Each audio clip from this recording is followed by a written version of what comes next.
हर शनिवार की तरह आज हम फिर ध्यान और सत्संग का आनंद लेंगे। इसके पहले कि हम लोग ध्यान का अनुभव करें, ध्यान का प्रयोग करें, कुछ प्रश्न आए हैं। इत्तेफाक ये है कि प्रश्न अलग अलग जगहों से लोगों ने पूछा है, अलग अलग शब्दों में पूछा है, लेकिन उनका तात्पर्य, उनका इंटेंशन बिल्कुल एक ही है। जैसे सबसे पहले प्रश्न पूछा है माँ दिव्या त्रिपाठी ने, अंग्रेजी में लिखा है उन्होंने, और लिखा है कि while I was in silence, I went through many instances of life where I felt guilty, sad, failure, embarrassed. Maybe I could not continue some relationship because of that. But now I do not feel those things in present. I feel as I was through some movie.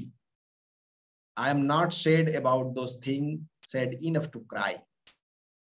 Am I not learning from my experiences?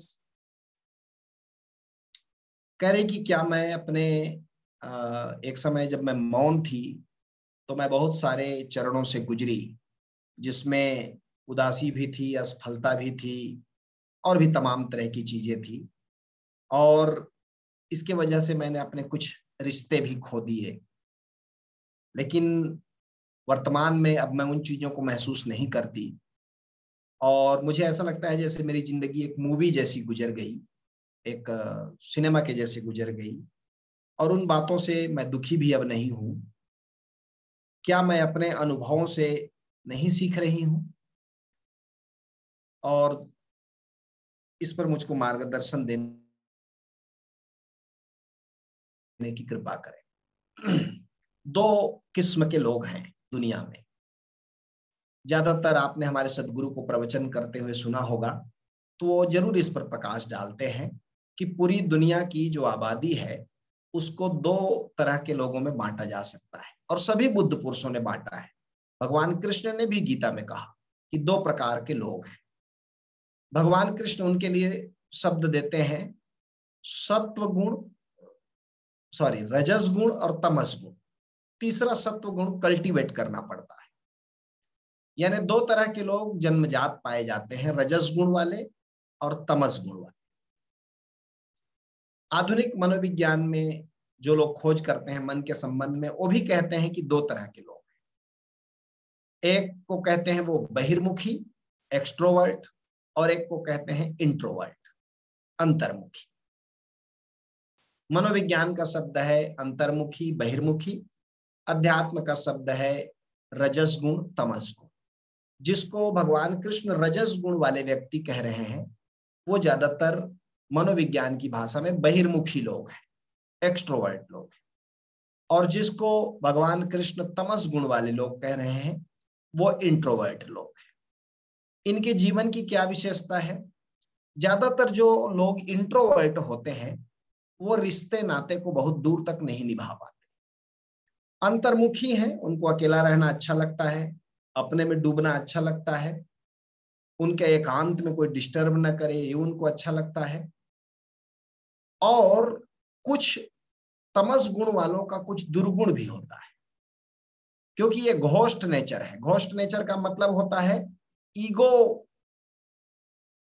इसमें ऐसा अपना वो बना लेता है, एक आवरण बना लेता है, उसके आधार पर वो आचरण करता है। अपने अहंकार को, अंतर्मुखी जो होता है तो उसका ढंग अलग होगा। उसका ढंग क्या अलग होगा? वो अकेले रहना पसंद करेगा, वो सत्य और न्याय के नाम पर दूसरों की क्रिटिसाइज करेगा, आलोचना करेगा।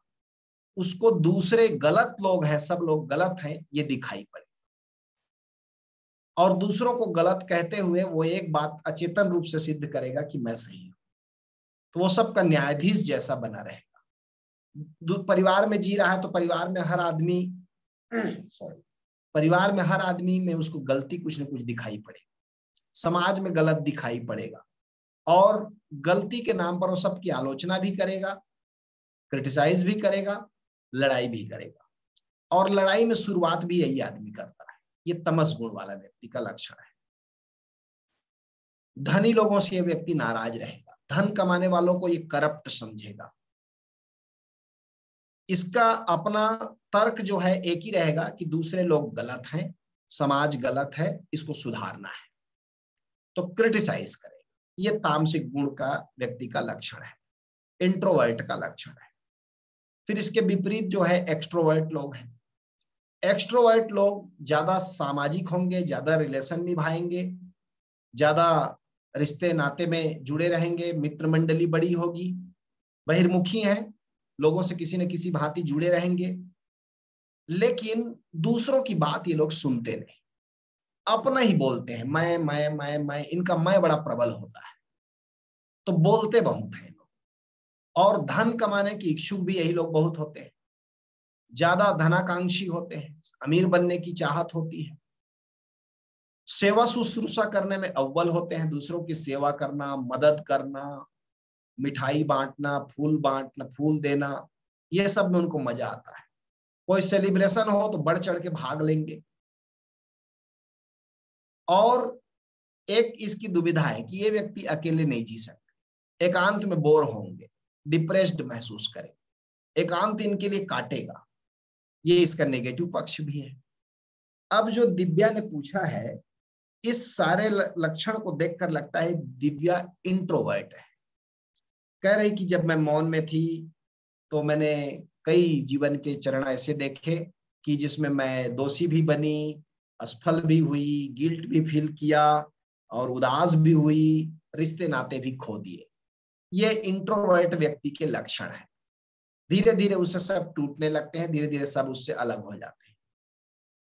अब ये तुमने जो कहा कि वर्तमान में मैं उन चीजों को महसूस नहीं कर रही, ठीक है, महसूस इसलिए नहीं होता कि तुम इंट्रोवर्ट हो। एक्सट्रोवर्ट होते तो बड़ा मुश्किल हो जाता, इंट्रोवर्ट हो इसलिए तुम्हें कोई मुश्किल नहीं आ रही। लेकिन तुमने जो पूछा कि क्या मैं अपने अनुभव से नहीं सीख रही हूं, ये यात्रा का आधा हिस्सा है कि हम धीरे धीरे अंतर्मुखी तो हों, स्वयं को जानने के लिए चलें, ध्यान में डूबे या शुभ। लेकिन यदि कोई व्यक्ति केवल इंट्रोवर्ट हो जाए तो धीरे धीरे वो समाज से कट जाता है, समाज के लिए वो जरा भी उपयोगी भी नहीं रह जाता और समाज से वो जुड़ भी नहीं पाता। तो धीरे धीरे कभी मौन और एकांत उसका उदासी का रूप ले लेता है, कभी कभी उसको ऐसा लगेगा, एब्सर्डिटी लगेगा, अर्थहीनता जीवन में कि कुछ नहीं है, क्योंकि अभी सार्थक कुछ मिला नहीं। पहला चरण उसने पूरा किया, साफ सुथरा कर लिया अपने को, सब अनर्गल चीजों से काट लिया अपने को, लेकिन उसने बीज नहीं रोपा अपने भीतर, आनंद का, उत्सव का, प्रेम का बीज नहीं रोपा। तो अब उसको क्या लगेगा, धीरे धीरे जिंदगी उदास और अर्थहीन मालूम पड़ेगी। हाँ ठीक है, सुबह हुई, शाम हुई और जिंदगी तमाम हुई, खा लिए, पी लिए, सो लिए, हो गया, और धीरे धीरे वो सबसे कट जाए। तो ये आधा पड़ाव है। विशेषकर ध्यान में उत्सुक लोगों को ये पड़ाव बहुत अच्छा लगेगा कि अकेले हो गए। लेकिन अकेला, देखिए, एक पंख से पक्षी नहीं उड़ता, पक्षी के पास दो पंख होते हैं, इसको ख्याल में रखिएगा। ऐसे ही भीतर के आकाश में भी उड़ान दो पंखों से होती है, एक ही पंख से नहीं होती। तो पहला तो तुमने पूरा किया, लेकिन उस अनुभव से तुम्हें अब एक कदम और आगे जाना होगा। अब तुम्हें प्रेम की तरफ बढ़ना होगा। अब तुम्हें बहिर्मुखी व्यक्ति के जो गुण है, सद्गुण है, उनको अपने जीवन में धारण करना होगा, लागू करना होगा। इसीलिए जब दोनों गुण, ये जो सत्व गुण और तमस गुण और रजस गुण, ये दोनों के अच्छे गुण को आप यदि ग्रहण करते हैं और इनके बुराइयों को आप हटा देते हैं, तो आप एक तीसरे गुण वाले व्यक्ति हो जाते हैं, जिसको भगवान कृष्ण कहते हैं सत्व गुण वाला व्यक्ति। सत्व गुण वाला व्यक्ति क्या है मालूम है? वो आनंदित रहता है, वो अकेलेपन का भी आनंद लेगा, वो समूह का भी आनंद लेगा। वो धन नहीं है तो हाहाकार नहीं करेगा, और धन होगा तो बौखलाएगा नहीं, उसका उपयोग करेगा। वो बिल्कुल समवृत्ति मार्ग है, वो दोनों को, दोनों पंख से उड़ान भरेगा, वो कभी दोनों पंख को फैलाएगा। इसलिए ओशोधारा में हम लोगों को सद्गुरु यही सिखाते हैं कि आप इन दोनों व्यक्तित्व के पक्षों को ध्यान से, लक्षणों को समझ लें। आपको याद होगा, आप जब ध्यान समाधि किए हैं, दिव्या तो अभी कर रही हैं, तो आज उनके सत्र में उनको डिटेल से हम इसको समझाएंगे भी। लेकिन जिन्होंने कर लिया है वो इस बात को समझ रहे होंगे कि ध्यान समाधि के दूसरे दिन सम्यक जागृति में हम इसको विस्तार से बताते हैं कि व्यक्तित्व के दो प्रकार हैं, अंतर्मुखी और बहिर्मुखी। इनको जानना जरूरी है, क्योंकि बहुत सारा चीज इस पर डिपेंड करता है। यदि आप अंतर्मुखी हैं तो परिवार के साथ एडजस्ट करना बड़ा मुश्किल हो जाएगा, और यदि आप बहिर्मुखी हैं तो परिवार में कोई अंतर्मुखी है तो उसको समझना आपके लिए मुश्किल है। ज्यादातर पति पत्नी में झगड़ा भी इसी बात को लेकर होता है। मान लीजिए पत्नी अंतर्मुखी है और पति बहिर्मुखी है, हाँ तो महाभारत सीरियल अलग से देखने की जरूरत नहीं है, रोज लाइव शो होगा, घर में ही होगा, बिना पैसे के देखिए फिर। क्यों? क्योंकि दोनों बिल्कुल पोलर अपोजिट है। अंतर्मुखी के सारे व्यवहार अलग होंगे, बहिर्मुखी के सारे व्यवहार अलग होंगे। बहिर्मुखी आदमी को किसी के घर जाना, पार्टी में जाना, सभा में समारोह में शामिल होना अच्छा लगेगा। अंतर्मुखी वाले व्यक्ति को लगेगा क्या बेकार की बात है, दुनिया भर में क्यों जाना। बहिर्मुखी व्यक्ति के घर में कोई आए तो बल्कि वो थोड़ा सा दिक्कत महसूस कर सकता है, लेकिन वो किसी के घर जाए तो उसको अच्छा लगता है। अंतर्मुखी व्यक्ति उल्टा है, उसके घर कोई आए तो उसको अच्छा लगेगा, वो किसी के घर जाना पसंद नहीं करे। सेवा में, सत्कार में बहिर्मुखी व्यक्ति को बड़ा मजा आता है।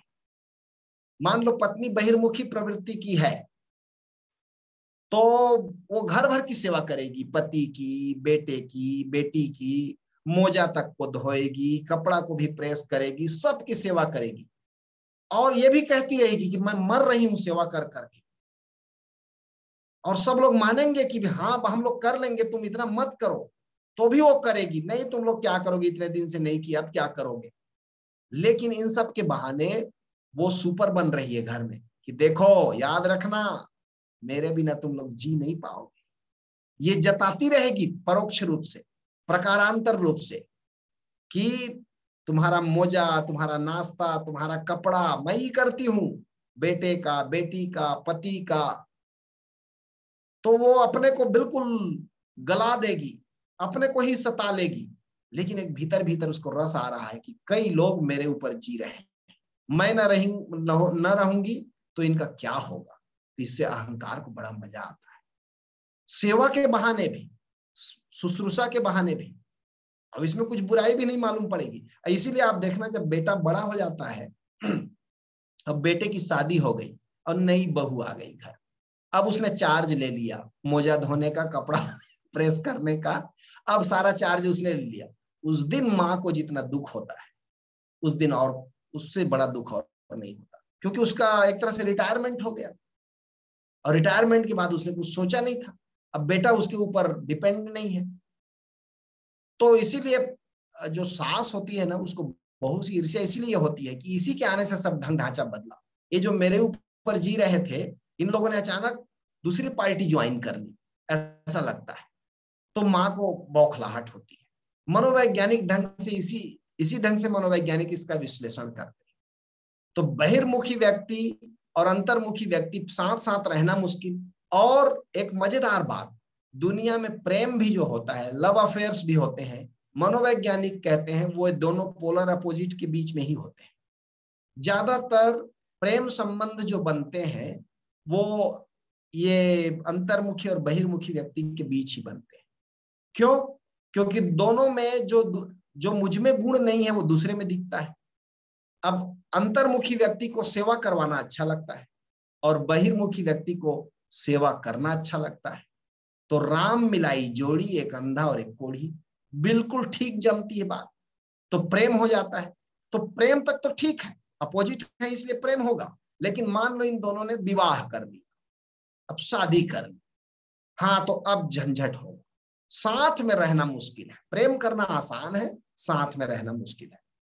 अब एक ही तरीका है कि ये दोनों सत्व गुण की तरफ विकसित हो, ये दोनों ट्रांसेंडेंट करें अपने ईगो नेचर को, जो ईगो घोस्ट नेचर है उसको ट्रांसेंडेंट करें, सत्व गुण की तरफ बढ़े। सत्व गुण वाले व्यक्ति को क्या लगेगा, कुछ उसमें अंतर्मुखी व्यक्ति के भी गुण रहेंगे और कुछ उसमें बहिर्मुखी व्यक्ति के भी गुण रहेंगे। अब वो अपने बुद्धा नेचर पर जिएगा, समझ के साथ जिएगा, बोध के साथ जिएगा। अकेला रहेगा तो अकेलेपन का आनंद लेगा, लोग संग साथ है तो उत्सव का आनंद लेगा, मजा लेगा। ये सत्वमुखी व्यक्ति है, सत्व गुण वाला व्यक्ति है। तो दिव्या, तुमने पहला चरण पूरा किया, अंतर्मुखी का तुमने मजा ले लिया, लेकिन अब इसको ट्रांसेंडेंट करना है, नहीं तो ये धीरे धीरे उदासी में बदल जाएगी, अकेलेपन यदि आनंद नहीं दे रहा है, प्रेम नहीं दे रहा है, तो ओशो कहते हैं कि जो चीज तुम्हें आनंद ना दे, वो कितना भी बढ़िया गुण हो, उससे जरा सावधान रहे। कसौटी मानना आनंद। जब तक ध्यान यदि आनंद नहीं देता, अभी एक फोन आया था 15-20 मिनट पहले मेरे पास, बिहार का एक लड़का है 20 साल का, फोन किया था, मैं परेशान हूं। तो मैंने कहा क्या हुआ भाई? तो उसने कहा जी मैं ध्यान करता हूं और मैं विक्षिप्त हो गया हूं, रात में नींद नहीं आती और मुझको नींद की दवाई दी जा रही है घर के लोगों के द्वारा, और पागलपन जैसा महसूस कर रहा। तो किसी ने आपका नंबर दिया, तो आप मुझे हल बताइए। तो मैं क्या हल बताऊं? मैंने कहा ध्यान किससे सीखा, उससे पूछो हल, कहाँ से सीखा?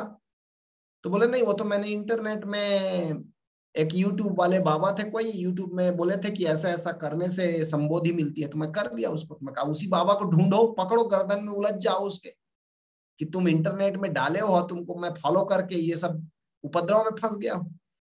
ज्यादा 20 साल का लड़का, उसको क्या करना चाहिए, प्रॉपर किसी से गाइडेंस लेना था ध्यान के लिए, उसने लिया नहीं। इंटरनेट से जो पाया विधि किया, विधि करने में कोई हर्ज नहीं है, इंटरनेट सिखा देता है, लेकिन विधि का जो रिजल्ट आएगा, क्या उसके लिए तुम्हारा मन तैयार है?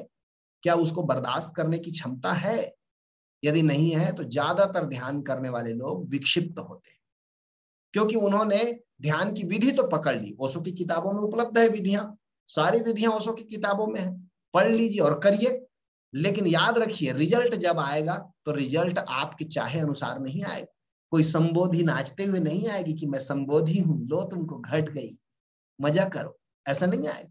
उसके पहले बहुत से चरण आएंगे, कभी उदासी के आएंगे, कभी फ्रस्ट्रेशन के आएंगे, कभी एलोननेस के आएंगे, बहुत सारे उपद्रव आएंगे। उस समय तुम संभल पाओगे अपने से? अब वो, मैं उसको बोला, 20 साल के लड़के को मैं कहा सारी विधियां छोड़ो, कोई मंत्र का जाप कर रहा था। मैंने कहा किसने कहा कि मंत्र जाप ध्यान है? नहीं, वही इंटरनेट वाले बाबा ने कहा। अब कुछ यूट्यूब तो सबके लिए खुला है, एक से एक पागल है, वीडियो बना के डाल दिया और आपने देख लिया, और आप तो बिल्कुल मान लिया अच्छा अच्छा बोलने वाला गुरु ही होगा। अच्छा बोलने वाला गुरु नहीं है। कई बार तो मोटिवेशनल स्पीकर हैं, उनको अपना पैसा कमाना है यूट्यूब से, उन्होंने मोटिवेशन के एक से एक शब्द सीख लिए, बोलना आ जाने से कोई सदगुरु थोड़ी हो जाता है, लेकिन डाल। तो सावधान रहना है ध्यानियों को भी। आप हर जगह से मटेरियल कलेक्ट करके, कहीं का ईंट कहीं का रोड़ा और भानी मती ने कुनबा जोड़ा मत करिए। साधना ऐसे नहीं होगी। किसी सदगुरु को, समर्थ सदगुरु को खोजिए, जो खुद मुक्त हो गया, जो खुद शांत हो गया, और उसके संग साथ रहिए। 2 साल में पता चल जाएगा इस व्यक्ति में कितनी गहराई है। तब आप उसके हाथ में अपने को छोड़ सकते हैं। तब आप कह सकते हैं कि अब ये मेरी जीवन की नौका आपके हवाले, जरा आप इसको भी दिशा दे दीजिए। तब गुरु के मिलने से, जैसे अच्छा डॉक्टर मिल जाता है तो 50% बीमारी डॉक्टर के मिलते ही दूर हो जाती है, ऐसे ही सदगुरु के मिलते ही 50% दुविधाएं तो ऐसे ही खत्म हो जाती। नहीं तो ओशो की किताब भी आपको कंफ्यूज करेगी, क्योंकि ओशो एक किताब में भक्ति की महिमा गा रहे हैं, एक किताब में ध्यान की महिमा गा रहे हैं, एक किताब में कुछ और कह रहे हैं, एक किताब में कुछ और कह रहे हैं। असल में कुछ और क्यों कह रहे हैं? कि पूछने वाला अलग अलग आदमी। एक आदमी अभी कोई बिना अनुभव के आके कुछ पूछ रहा है तो उसको अलग उत्तर देंगे, एक आदमी वर्षों ध्यान करने के बाद अनुभव लेकर आ रहा है तो उसको अलग उत्तर देंगे, और आपने दोनों उत्तर को मिक्स कर दिया, अब गड़बड़ हो गया। कई लोग आते हैं कि बस ओशो का अष्टावक्र महागीता पढ़ लिया। अब ओशो का अष्टावक्र महागीता उस समय ओशो प्रवचन कर रहे हैं उन सन्यासियों के पास जिन्होंने 10-10 साल ओशो के साथ ध्यान कर लिया था, 10 साल से ओशो के साथ जुड़े थे, एक गहरी यात्रा पूरी कर ली थी। ओशो उनको कह रहे हैं अब किसी विधि की जरूरत नहीं है, अब सब छोड़, अब बस तुम स्वयं में विश्राम करो, साक्षी रहो, कुछ करने की जरूरत नहीं है, सब अनुष्ठान बंधन बन जाएंगे। ये उनको कह रहे हैं 10 साल जो साधना कर चुके हैं ओशो के साथ। अब इसको नया आदमी पढ़ा जो एक दिन ध्यान नहीं किया है, अब वो कह रहा है सब छोड़ दो। हाँ, वो तो चाहते थे छोड़ना, करने को कौन उत्सुक है? शुरू से ही चाह रहे थे छोड़ना। अंतर्मुखी व्यक्ति तो बिल्कुल पकड़ लेगा उसको, वो कहेगा ध्यान की क्या जरूरत, मैं आत्मा ही हूं, जो ओशो ने कह दिया तो और क्या जरूरत है? नहीं, ये आपके काम का नहीं। ओशो अद्भुत है, जब शुरू में उपनिषद पर प्रवचन करते थे तब सक्रिय ध्यान करा रहे थे ओशो ही बोलकर, और उपनिषद कहते हैं कुछ करने की ज्यादा जरूरत नहीं है। तुम स्वयं तत्वमसि श्वेत केतु, तुम ही ब्रह्म हो, तुमको कुछ करने की जरूरत नहीं है। और ओशो कह रहे हैं इसको अनुभव करने के लिए हमें सक्रिय ध्यान करना है। सक्रिय ध्यान उछल रहे, कूद रहे हैं, सांस फेंक रहे, कर रहे हैं। इसलिए धर्म के जगत में एक मेरा रिक्वेस्ट हमेशा रहता है, किसी धर्म की खोज में आप सीधे मत पड़िए, किसी सदगुरु को खोजिए, आपका 90% काम आसान हो जाएगा। अननेसेसरी घुमाव से, अननेसेसरी कुछ दुविधाओं से, कंफ्यूजन से आप बचेंगे। तो जरूर अनुभव से सीखना है दिव्या, लेकिन उस अनुभव से यहीं पर नहीं अटकना है, आगे अभी और भी बहुत बड़ा मार्ग तय करना है। ये प्रश्न पर इतना विस्तार से मैंने प्रकाश इसलिए डाला कि 2 प्रश्न और जो पूछे हैं वो इसी से रिलेटेड है, ध्यान का मार्ग, प्रेम का मार्ग। जैसे धीरज ने पूछा कि हम कैसे जाने कि मार्ग मेरा प्रेम है कि ध्यान है, मैं कंफ्यूज रहता हूं। यदि आप कंफ्यूज हैं तो शुरू में आप ध्यान से ही शुरू करें। कंफ्यूजन पहला लक्षण है कि ये व्यक्ति ध्यान के मार्ग से शुरू करेगा, क्योंकि हृदय कंफ्यूजन नहीं जानता। जिसका जो हृदय में जी रहा है, और इस सदी में बहुत मुश्किल है, 1 करोड़ आदमी में 1 आदमी हृदय वाला मिलेगा। हृदय वाले लोग नहीं है, क्योंकि हमारी सारी शिक्षा दीक्षा हृदय के खिलाफ है। हमारी सारी शिक्षा दीक्षा बचपन से, चाहे टीवी में, सिनेमा में, स्कूल में, कॉलेज में, किताबों में, सब हमारे बुद्धि को धारदार बनाने वाली शिक्षा है। इसमें चतुराई है, इसमें चालाकी है, और इसलिए धीरे धीरे हृदय सूख जाता है। आज आपके पास कोई आकर कहे कि मैं आपके 500 के नोट को 1000 का नोट बना दूंगा, तो आप तत्काल डाउट करेंगे। बचपन से हमको डाउट सिखाया जाता है कि भाई देख लेना, ऐसा कुछ होता नहीं है, ये आदमी खतरनाक है, तुम्हारा 500 लेके उड़ जाएगा। लेकिन आज से आप 200 साल पहले भारत के किसी गांव में जाते और आप कहते कि आपके पैसा को मैं दुगुना कर दूंगा, तो गांव में आपको 10-5 आदमी ऐसे जरूर मिल जाते जो अपना सारा पैसा ला के रख देते, कर दो। आप कहेंगे मूर्ख है, मूर्ख है, साथ साथ सरलता भी है। सरलता क्या है, भरोसा कर लेते थे किसी के ऊपर, तो उसका फायदा भी था, उसका नुकसान भी था। फायदा यह था कि वो हृदय में जीते थे, उनको कोई मानसिक बीमारियां नहीं थी, कतर्क कुतर्क की कोई बीमारियां नहीं थी। धन दौलत नुकसान हो जाता था, गरीबी में जीते थे, लेकिन हृदय बचा रहता था, और हृदय से आत्मा में छलांग लगाना आसान। अभी हम धन पैसा बचा लेते हैं, कोई हमको ठग नहीं सकता, लेकिन हृदय सूख गया। पढ़ाई लिखाई के चक्कर में 20-25 साल में हमने इतना डाउट करना सीख लिया कि अब भगवान भी सामने आ जाए तो हमको डाउट होता है कहीं वेशभूषा बदल के नहीं आया, कि ये कोई लूटने का नया तरीका तो करके नहीं आया है, ये हमको लगता है। तो ये डाउट अब यहां तक पहुंच गया कि साक्षात ईश्वर भी आ जाए तो भी हम डाउट में ही गुजार देंगे। पुलिस में FIR करेंगे कि एक ईश्वर बन के आया है ये आदमी, जरा देखो, तहकीकात करो, 2-4 डंडे मारो तो हकीकत सामने आ जाएगी। तो हमको अब किसी पर भरोसा नहीं रहा, और धीरे धीरे दूसरों पर भरोसा न करते करते हमें अपने पर भी भरोसा लगा कि हम कुछ हो सकते हैं, कि हम भगवत्ता का स्वाद ले सकते हैं। स्वयं पर भी भरोसा, श्रद्धा, आस्था खो गई। तो ये युग बड़ा संक्रांति का युग है, इसीलिए विक्षिप्तताएं बढ़ गई, पागलपन बढ़ गया, नींद नहीं आती लोगों को रात रात में। क्यों? अब डाउट डाउट, विचार विचार विचार, ये सारा एक दिशा पकड़ लिया। अब हृदय भाव का जगत हमारा बिल्कुल शून्य हो गया, हमारी पहुंच से दूर हो गया। तो यदि कंफ्यूजन है, और 99% लोगों को है, धीरज को ही नहीं सभी लोगों को है, तो ध्यान से ही शुरू करना चाहिए। इसलिए ओशो धारा में जो हम 28 तल के प्रोग्राम बनाए हैं वो बिल्कुल वैज्ञानिक है। 1 से लेकर 14 तक हम ध्यान ही सिखाते हैं, प्रेम की बात नहीं करते पहले। चलो ध्यान से शुरू करते हैं। ध्यान में पहले आप अपने आत्मा को जानो, अपनी गहराई में जाओ, शून्यता को जानो, और आत्मा से परिचित हो गए तो आत्मा के क्या क्या और डायमेंशन है इसको जानो। ये 1 से लेकर 14 तक सब अनुभव कर लेते हैं। ध्यान के जगत में सब खंगाल लिया, दूर दूर तक अपनी पहुंच कर लिया, आत्मा के सारे स्वभाव जान लिए, तब हम कहते हैं अब प्रेम की यात्रा शुरू करते हैं। इतनी मैच्योरिटी के बाद ही प्रेम की यात्रा शुरू होती, तब आप ब्रह्म के प्रेम में पड़ते हैं, और तब आप प्रेम में जीते हैं। तो 15वां तल से लेकर 28वां तल तक प्रेम की साधना है, भक्ति की साधना है। इसलिए आप 20वें तल प्रोग्राम कर चुके आदमी से मिलेंगे तो वो प्रेम की बात करता है। 28वें तल प्रोग्राम कर चुके वृंदावन जी से पूछिए तो वो प्रेम की बात करेंगे, वो नाचेंगे। वो कुछ पूछेंगे तो वो जवाब ना देंगे, नाच देंगे। अब वो प्रेम का स्वाद मिल गया। तो ध्यान और प्रेम ये दोनों पंख है, और एक ही मार्ग से नहीं, ये दोनों समृद्ध मार्ग से चलना है। तो ओशो धारा में तो हम दोनों को जोड़कर चलते हैं कि साथ साथ पहले 1 से 14 तक की यात्रा में ध्यान मुख्य है, प्रेम गौण है, इस पंख को ज्यादा लहराना है, इस पंख को कम। और फिर दूसरे में प्रेम मुख्य है, ध्यान गौण है।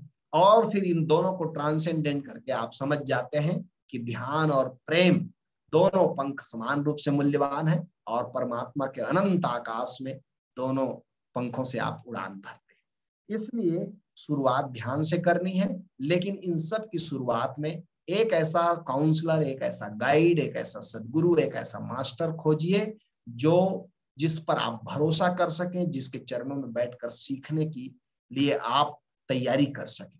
इंटरनेट से मत सीखिए, इंटरनेट ज्यादा दूर नहीं ले जाए।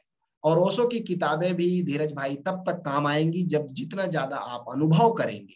अनुभव ही ज्ञान है, याद रखिएगा। अनुभव जब आप करते जाएंगे तभी आपको ओशो की किताबों से सहारा मिलेगा। बिना अनुभव ज्ञान के जो इस ओशो की किताब पढ़ेंगे वो कंफ्यूज होंगे, डाउटफुल रहेंगे, पढ़ते समय लगेगा मुक्त हो गए, घर से निकलते हुए लगेगा टोटल कंफ्यूज है। ये हमने देखा है प्रयोग करके, और भी मित्रों को देखा है, और अपने साथ भी हुआ है। तो इसको ख्याल रखिएगा। यही प्रश्न अब घुमा करके घनश्याम ने भी पूछा था कि प्रेम में खोना और साक्षी में होना क्या भेद है। यही भेद है। प्रेम में संलीनता है, प्रेम में समृद्धि मार्ग है, प्रेम में सब को जोड़ लेना है, सबको समा लेना है, ब्रह्मांड भी, आकार भी, निराकार भी, और साक्षी ध्यान का मार्ग। तो शुरुआत साक्षी से, लेकिन समापन प्रेम से। एक प्रश्न एक बालक ने किया है, उसको मैं थोड़ा सा 2 मिनट में समझा देता हूं, फिर हम लोग ध्यान की दुनिया में चलेंगे। सौर्य चंद्राकर ने थोड़ा प्रश्न पूछा कि मैं शुरू में सिलेबस देखता था पढ़ाई का, तो मुझे लगता था अरे ये तो बहुत बढ़िया है, पढ़ने में आनंद आएगा और इससे मुझे नौकरी भी मिलेगी, तो मैं पढ़ रहा था। लेकिन 6 महीने तक ये रहा। लेकिन धीरे धीरे पढ़ने में मैं यूट्यूब पढ़ाई के लिए देखते देखते मुझे इतना अंदर बुला लिया कि मेरा लक्ष्य हो गया भारत को जानना, दुनिया को जानना, और तमाम तरह के जॉब लग जाए और फर्स्ट रैंक आ जाए, ये सब। फिर वो कहते हैं कि अब मेरे 2 प्रश्न को आप उत्तर दे दीजिए कि पढ़ाई और ध्यान का क्या संबंध है। क्या ध्यान करना आलसी कर देता है किसी विद्यार्थी को? देखिए, अपने जीवन पर खुद विचार करना चाहिए कि एक्चुअल में आप क्या चाहते हैं, और सब कुछ टाइम पर मिलेगा। पहले अपने जीवन का एक संविधान बनाना चाहिए, एक कहना चाहिए स्क्रिप्ट बनाना चाहिए। जैसे मैं अपने लिए उदाहरण बताता हूँ। मैंने जब ओशो को पढ़ना शुरू किया तो पहले दिन मुझे पता चल गया कि ओशो को इस जीवन में छोड़ना असंभव है। इतनी गहरी बात, मेरे हृदय की बात कोई कह रहा है तो इनको तो मैं नहीं छोड़ पाऊंगा। लेकिन मुझे मालूम था कि उस समय न मेरे पास कोई नौकरी है, न पैसे का साधन है, और पैसा का समाज में उपयोग है, दुनिया में उपयोग है। बिना पैसे के आप परम ज्ञान को धरे रहेंगे तब भी 2 कौड़ी का उपयोग नहीं आएगा, भोजन तक नहीं मिलेगा। तो मैंने जब पहली दफा पढ़ा तो मैंने तय किया कि सबसे पहले मुझे एक नौकरी चाहिए अपनी जीविका चलाने की। अपना भोजन के लिए मैं दूसरों पर निर्भर नहीं रहूंगा, अपने कपड़े के लिए मैं दूसरों पर निर्भर नहीं रहूंगा। तो 7 साल ओशो को पढ़ते हुए भी मैं ध्यान करने नहीं जाता था। क्यों? क्योंकि मुझे डिग्री, डिप्लोमा और एक नौकरी चाहिए था। 30 साल की उम्र होते होते एक नौकरी के लिए जितनी डिग्री, डिप्लोमा चाहिए वो मैंने पा लिया। उसको पाने में कोई मजा नहीं आया, लेकिन मेहनत करना जरूरी था ताकि संसार में एक स्टेटस एक मिल जाए, एक जगह मिल जाए, एक आय का स्रोत हो जाए, तभी मैं धर्म के जगत में छलांग लगाऊं। मैंने पहले ही दिन तय कर लिया कि मुझे विवाह नहीं करना है, क्योंकि मैं दूसरे का खर्चा नहीं उठा पाऊंगा। मुझे केवल अपना 2 टाइम का भोजन मिल जाना चाहिए, उसके लिए मैं भीख नहीं मांगूंगा। क्योंकि ओशो को पढ़ते हुए समझ गया था कि यदि जोरबा द बुद्धा की बात ओशो करते थे कि संसार में भी संपन्न होना है और संन्यास में भी संपन्न होना है, तो मैं ये मान के चला कि मैं कम से कम जोरबा का मतलब इतना लगाऊंगा कि मेरे अपनी आवश्यकताओं के लिए दूसरों पर मैं निर्भर नहीं रहना चाहता। तो मैंने 30 साल की उम्र तक सारी पढ़ाई लिखाई कर ली, पीएचडी तक कर लिया, डॉक्टरेट हो गया, और मुझे एक कॉलेज में एडहॉक की नौकरी मिल गई। और मैं श्योर हो गया कि अब ये नौकरी मेरे हाथ से नहीं जाएगी, पढ़ाने में मुझको मजा भी आता है और ये मुझको 2-3 हजार रुपया, 4,000 रुपया 1994-95 में देते रहे, आज से 25 साल पहले। मैं श्योर हो गया, मैंने तय कर लिया कि अब इतनी इनकम में मेरे रोजी रोटी चल जाएगी, मेरा कपड़ा चल जाएगा, मुझे ज्यादा धन नहीं चाहिए। अब मैं धर्म की जगह पर छलांग लगा। अब बाहर की डिग्री डिप्लोमा से मुझे कोई मतलब नहीं, अब डबल एमए तिबल एमए करने की कोई आवश्यकता नहीं। फिर मैं पहली दफा शिविर में गया, और आपको सुनकर अच्छा लगेगा कि जाते ही शिविर में मैंने संन्यास के लिए आवेदन किया कि मुझे संन्यास लेना है। तो जो उस समय इंटरव्यू होता था, जो संचालक आचार्य होते थे, उन्होंने इंटरव्यू लिया कि संन्यास क्यों लेना है।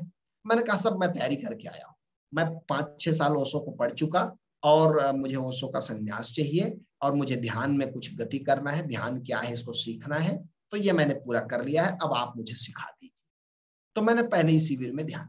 अब मैं सौर्य चंद्राकर को ये कहूंगा कि ऐसे मिक्स मत करो, ओशो की ज्ञान की बातों को पहले से धारण मत कर लो, अपने अनुभव से सीखो। सबसे पहले अपने लिए रोजी रोटी का इंतजाम करो। भारत में 50 लाख साधु सन्यासी हैं जो दूसरे पर डिपेंडेंट हैं। ये साधु सन्यासी अपने जजमान के खुश रखने के लिए झूठ भी बोलते हैं। क्यों? जब आपकी रोटी कोई दूसरा देगा तो आपको उसको खुश रखने के लिए कुछ ना कुछ बोलना पड़ेगा, आप सत्य नहीं बोल सकते। अच्छा होगा साधु को, सन्यासी को अपनी जीविका खुद कमाए। ओशो ने कहा परजीवी साधु अब इस दुनिया को नहीं चाहिए। हमने गरीबी को सम्मान दे दिया, गलत बात है। धन का मूल्य है, धन की जरूरत है समाज को जिलाने के लिए। 50 लाख लोग जब दूसरों पर डिपेंड होंगे, दूसरों की रोटी खाएंगे और परमात्मा के नाम पर बैठे कुछ कर नहीं रहे, इससे अच्छा तुम श्रमहीन होना, कर्महीन होना परमात्मा को पाना नहीं है। कर्मानंद करना, हमारे सदगुरु सिखाते हैं कर्म का आनंद लेना है, निष्काम कर्म योग करना है। ये संसार कर्म के लिए है, शरीर है, ऊर्जा है, कुछ न कुछ कर्म करना है अपनी रोजी रोटी के लिए। गुरु नानक देव जी कितनी बड़ी बड़ी यात्राएं करते थे, आकर गांव में फिर खेती करते थे। कबीर जुलाहा थे, गरीब थे, लेकिन रोज कपड़ा बुनते थे, रोज काशी के बाजार में बेचते थे और जा करके फिर से अपनी जीविका कमा करके कीर्तन करते थे, भजन करते थे, आनंद करते थे। मैं 1 मिनट थोड़ा सा डिस्टर्ब है। ठीक, तो इसलिए कर्म से भागना नहीं है। मैं शौर्य को कहूंगा पढ़ाई और ध्यान में यह संबंध है कि पढ़ाई पहले पूरी करो और कोई रोजगार तलाशो, माता पिता के धन पर डिपेंड मत रहो। जल्दी ही तुम कोई ना कोई रोजगार ढूंढो, और कोई काम छोटा और बड़ा नहीं होता। जो रोजगार विहीन होकर ध्यान के नाम पर, संन्यास के नाम पर कर्महीन होकर जिएंगे, समाज में उनका कोई सम्मान भी नहीं होगा और समाज आने वाले समय में ऐसे साधुओं को स्वीकार भी नहीं करेगा। ऐसे लोगों का समाज में कोई ज्यादा मूल्य नहीं रहेगा।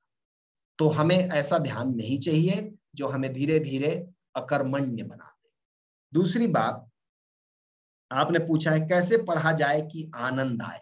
नाच नाच के पढ़ो, कूद कूद के पढ़ो, उसी में आनंद आनंद आएगा। और कैसे आनंद आएगा भाई? मेरे पढ़ाई में किसी को आनंद नहीं आता, कूड़ा करकट है, लेकिन नौकरी के लिए पढ़ना पड़ता है। वो समाज की व्यवस्था है, हमने भी उस कूड़ा करकट को झेला, फिर धीरे से सक्रिय ध्यान करके उसको उलीच देना।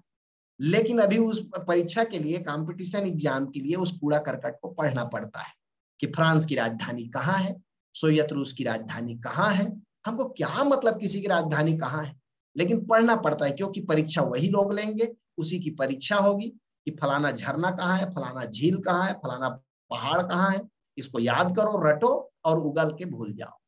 परीक्षा पास हो गई, नौकरी मिल गई, अब हमको नौकरी मिल गई, अब हमसे कोई नहीं पूछता फ्रांस की राजधानी कहाँ है। हम बोल देते हैं जाओ देख लो किताब में, हम क्यों बताएं फ्रांस की राजधानी कहाँ है।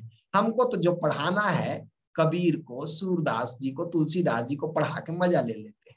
तो धीरे धीरे ये तुम्हें सीखना होगा, इस संसार के खेल सीखना होगा, इस संसार के साथ जीना सीखना होगा। यहाँ कुछ नाटक नौटंकी करना जरूरी है। वो नाटक नौटंकी क्या है? वो नाटक नौटंकी यही है कि इनके साथ जूझो मत, लड़ो मत, अपने चाहत के अनुसार संसार मत बनाओ। संसार को देख करके इसकी लीला में शामिल हो और भीतर भीतर मुस्कुराते रहो, सबके मूर्ताओं का आनंद भी लो, लेकिन अपने को अछूते रहो। ये ऐसे गोल्डन सूत्र मत खोजो कि जो पढ़ने में आनंद आ जाए। किसी को पढ़ने में आनंद नहीं आता। वो पढ़ाई एक मुसीबत है। और मैं तो इसीलिए, मेरी भतीजी एक बात बढ़िया कहती थी कि चाचा मैं तो इसलिए ध्यान गहरा गहरा करूंगी, ध्यान करने की बहुत जरूरत है मुझे। मैं कहा, एक दिन पूछा मैं क्या जरूरत है तुमको ध्यान कर, क्यों जरूरी है तुमको ध्यान कर? बोले मैं इसी जन्म में मुक्त होना चाहती। तो मैंने कहा मुक्ति क्यों चाहिए तुमको? बोले अगले जन्म में पैदा होके ये जो फिर स्कूल पढ़ना पड़ेगा ना, इससे मैं बचना चाहती। फिर वही KG1 KG2 स्कूल चले हम, फिर रटो फिर पीटो फिर होमवर्क, इससे बचने के। ये मेरे को अच्छा लगा कि इसलिए मुक्ति खोजो कि स्कूल में फिर जाना मत पड़े। ये बहुत सबसे गहरा दंड है एक तरह का, कहना चाहिए कि बार बार स्कूल में जाओ और फिर वही वही पढ़ो। इधर आप मर लिख के, मर हट के कितना पढ़ लिख के नौकरी पाए और साधना न किए और फिर टपक गए, तो फिर नए जन्म में और फिर आपको माता पिता कान पकड़ के ले जा रहे हैं, चलो स्कूल चलो जी, कैसे फिर से पढ़ाई करनी है। तो ये बात जरा सोचने जैसी है। और ऐसा शार्ट रास्ता मत खोजो। बिना दुख के कोई जीवन पकता नहीं। आनंद ही आनंद में जीवन जियोगे ना तो परिपक्वता नहीं आती। गुरु जी का एक सूत्र याद दिलाता हूं, जो जीवन दुख में पका नहीं, कच्चे घट सा रह जाता है। जो जीवन दुख में पका नहीं, कच्चे घट सा रह जाता है। जो दीप हवाओं से न लड़ा, वह जलना सीख न पाता है। इसलिए दुखों का स्वागत कर, दुख ही मुक्ति का है आकर। अथ प्रज्ञा शरणम गच्छामि, भज ओसो शरणम गच्छामि। दुखों से बचो मत, दुखों को एनकाउंटर करो, जूझो उससे, उससे तुम्हारे भीतर एक मादा पैदा हो। और ऐसे शार्ट कट मत खोजो खोजो शौर्य भाई कि कैसे पढ़ा जाए कि आनंद आए। हाँ, एक ही तरीका है, किताब को लेके नाचो और रट रट के पढ़ो कि चंद्रगुप्त मौर्य ऐसा था, ऐसा रट ऐसा नाच नाच के पढ़ोगे तो आनंद थोड़ा बहुत आ सकता है। खैर, ये सब मजाक की बातें थी, लेकिन हम लोग ऐसे हंसी मजाक करते हुए चीजों को लेना है, बहुत सीरियस नहीं लेना है। देखिए यहाँ ना, ये संसार सीरियस लेना नहीं है। ओशो के युग में पैदा हुए हैं, खेल खेल में जीना है, आनंद लेकर जीना है। पाने को जो है ना वो मिला ही हुआ है, बस उस पर जागना है। अलग से कोई बड़ा अहंकारी आदमी ना बड़ा सीरियस हो जाता है। अहंकारी आदमी और टारगेट बनाएगा, ये करेगा वो करेगा। यहाँ जितना ज्यादा आप ज्यादा समझदारी और ज्यादा बुद्धि केंद्रित जिएंगे, उतने जिंदगी को खो देंगे। अभी सूरज निकला है, अभी दिन है, अभी पत्ते हरे हैं, अभी हवाएं बह रही हैं, नाच लो, आज को जी लो, मजा ले लो। कल कौन जाने हो ना हो, कल का कोई भरोसा थोड़ी है। हजारों हजारों ढंग से मृत्यु हमको घेरे हुए है, कभी भी चले जाएंगे, टपक जाएंगे। और जिस दिन मरेंगे उसी दिन मरेंगे, ऐसा थोड़ी है। कम से कम आज का दिन तो चला ही जाएगा। आज के दिन को तो आप निचोड़ लो, आनंदित हो लो। हाँ, लेकिन ये जरूर है कि जो समाज में जीने के जो नियम कानून है, उनको जबरदस्ती मत तोड़ो। उन नियमों से आप थोड़ा सा गुजरते हुए बोध पूर्वक उसको पार कर, तो ये ज्यादा अच्छा हो। तो चलिए ध्यान के लिए अब तैयार होते हैं।